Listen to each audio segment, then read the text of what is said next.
विनोद आणि अजय यांची खूप चांगली मैत्री होती. ते एकाच वर्गात शिकत होते.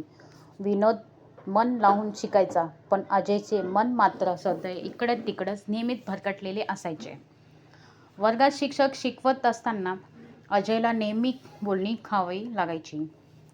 ती याच लक्ष न देण्याच्या कारणांवरून. पण विनोद मात्र नेहमीच अभ्यासात पुढे राहायचा व शाबासकी मिळवायचा. एके दिवशी विज्ञानाचे शिक्षक वर्गात शिकवित होते. त्यांनी विद्यार्थ्यांना वहीमध्ये गृहपाठ करण्याची एक पद्धत सांगितली होती. त्यानुसार सर्व विद्यार्थ्यांनी गृहपाठ पूर्ण केला होता. पण अजयने मात्र आपल्या सवयीनुसार गृहपाठ व्यवस्थित पूर्ण केला नव्हता. त्याची वही पाहून शिक्षकाने त्याला म्हणाले, "हे तू काय केले आहेस?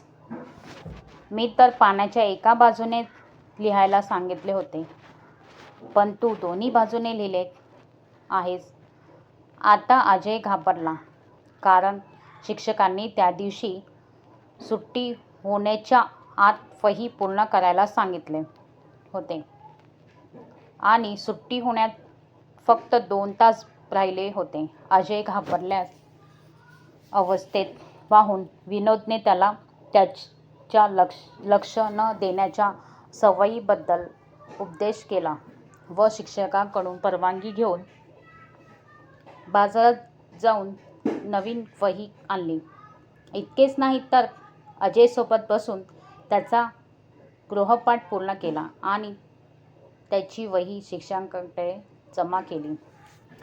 त्या दिवसापासून अजयने आपला स्वभाव बदल केला आणि तो कोणत्याही ठिकाणी लक्षपूर्वक काम करू लागला. तात्पर्य लक्षपूर्वक काम करणे आणि विवेकबुद्धी जागृत ठेवून काम करणे, या 2 गोष्टी पाळल्यास अनेक संकटांवर मात करता येते, तसेच होणारे नुकसानही टाळता येते.